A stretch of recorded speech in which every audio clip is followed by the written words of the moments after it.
ఈరోజు రాజశేఖర రెడ్డి బిడ్డ వస్తుంది అంటే ఇంతమంది వచ్చారు అంటే రాజశేఖర రెడ్డి గారు ఇంతమంది గుండెలో ఇంకా బ్రతికే ఉన్నారు. థ్యాంక్ యూ అన్న.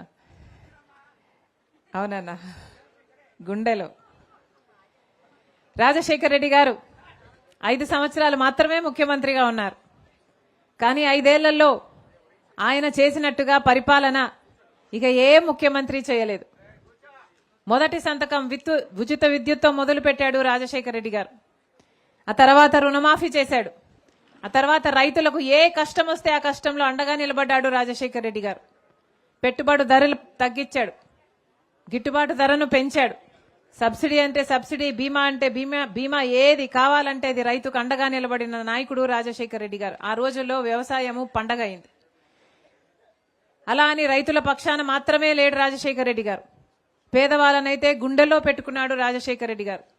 పేదవాడి ఇంట్లో జబ్బొస్తే ఆ ఇంటిళ్ల పాది అప్పుల పాలైపోతుంది అని ఆలోచన చేసి రాజశేఖర రెడ్డి గారు పేదవాడు కూడా మంచి వైద్యం పొందగలగాలి అని ఆరోగ్యశ్రీని ప్రవేశపెడితే పేదవాడు కూడా కార్పొరేట్ ఆసుపత్రికి వెళ్లి అది కూడా ఉచితంగానే పైసా ఖర్చు లేకుండానే పెద్ద పెద్ద ఆపరేషన్లు చేయించుకొని బతికారు.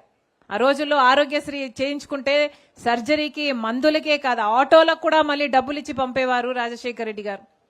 అంత బాగా చూసుకున్నాడు. అంత బాగా నడిచింది ఆరోగ్యశ్రీ పథకం. Fees reimbursement. పేద బిడ్డలు పెద్ద చదువులు చదువుకోకపోతే ఆ కుటుంబాలు పేదరికం నుంచి ఎప్పటికీ బయటికి రావు అని ఆలోచన చేసి రాజశేఖర రెడ్డి గారు పేద బిడ్డలు కూడా మంచి చదువులు చదువుకోవాలని ఫీజు రీఎంబర్స్మెంట్ ప్రవేశపెడితే ఎంతమంది పేద బిడ్డలు అసలు డిగ్రీలు పీజీలు చదివిన తర్వాత కూడా డాక్టర్లు, ఎంబీఏలు, ఎంసీఏలు, ఇంజనీర్లు అసలు పైసా ఖర్చు లేకుండానే చదువుకున్నారు. ఈ రోజు వరకు కూడా లక్షణంగా ఉద్యోగాలు చేసుకుంటున్నారు. ఇలా 108 అయితేనేమి, లక్షల మందికి ఇందిరమ్మ ఇల్లు అయితేనేమి, లేక పావులా వడ్డీకే మహిళలకు రుణాలైతేనేమి, ఇలా 1 కాదు 2 కాదు ఏ పథకం చేసినా అద్భుతంగా చేసి చూపాడు రాజశేఖర రెడ్డి గారు. ఆ రోజుల్లో పుట్టిన పథకమే ఈ ఉపాధి హామీ పని, కరువు పని. కేంద్రంలో మన్మోహన్ సింగ్ గారు ప్రధానమంత్రిగా ఉన్నారు. కాంగ్రెస్ పార్టీ పెద్ద మనసుతో ఆలోచన చేసి తెచ్చిన పథకమే కరువు పని. ఎందుకు తెచ్చారు ఈ పథకాన్ని?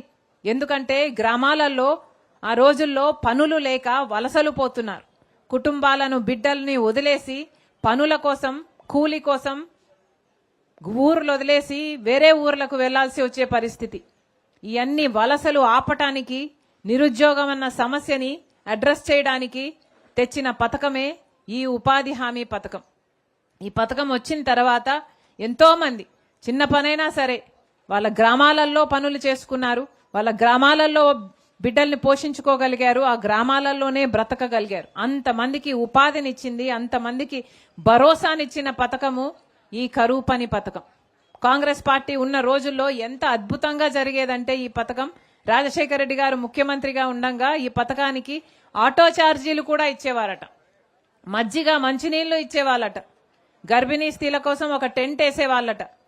ముసలోళ్ళు కూర్చోడానికి మజ్జిగ కూడా ఇచ్చారు. పక్కన ఊర్లో ఒక ఆమె రస్నా కూడా ఇచ్చారని చెప్పిందన్న. అవును, హెల్త్ చెకప్లు కూడా ఉండేవి. అంత బాగా చూసుకున్నారు. అంత బాగా నడిచింది ఉపాధి హామీ పని. కాంగ్రెస్ పార్టీ 10 సంవత్సరాల అధికారంలో ఉంది. ఆ తర్వాత 10 సంవత్సరాలు బాగానే నడిచింది ఉపాధి హామీ పని. తర్వాత వచ్చింది బీజేపీ ప్రభుత్వం.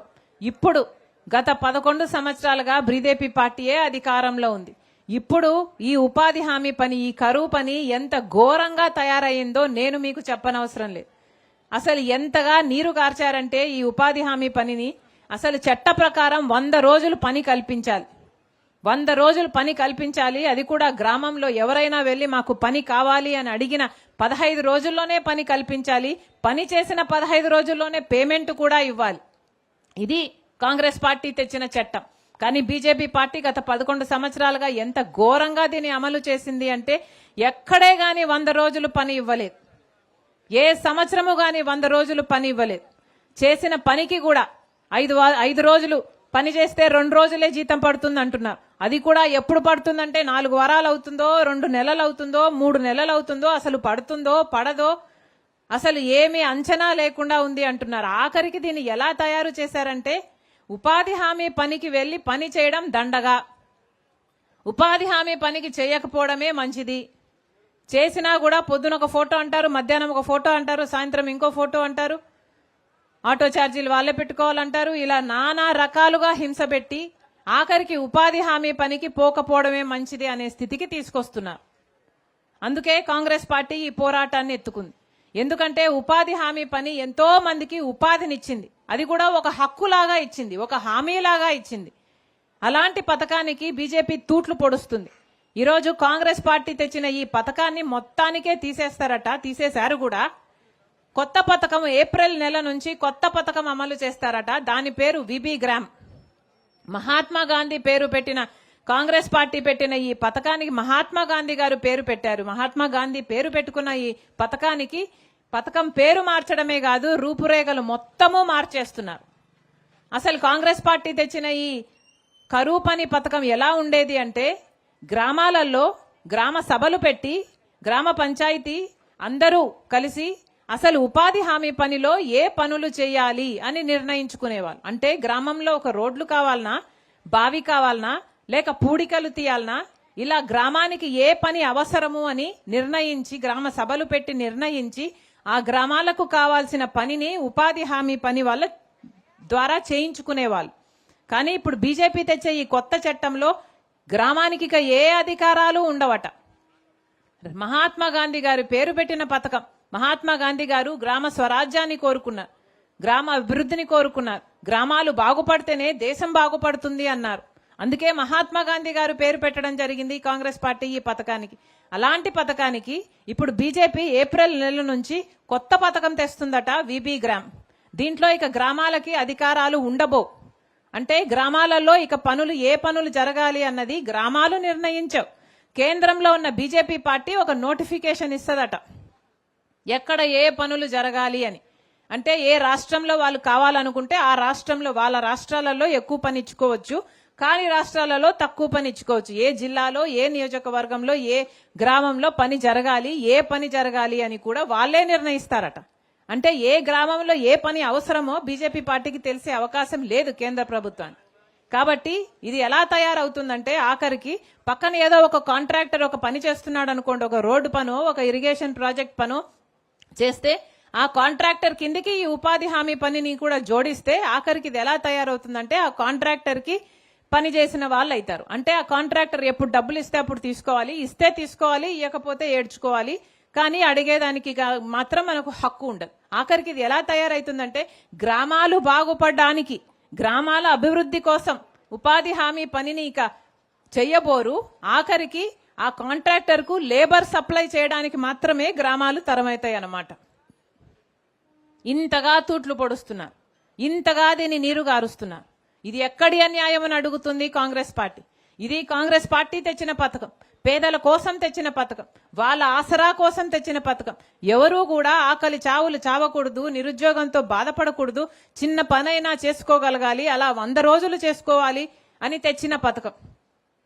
ఇప్పుడు బీజేపీ చెప్తున్నది మేము 100 రోజులు కాదు 125 రోజులు ఇస్తామని గొప్పలు చెప్పుకుంటున్నారు.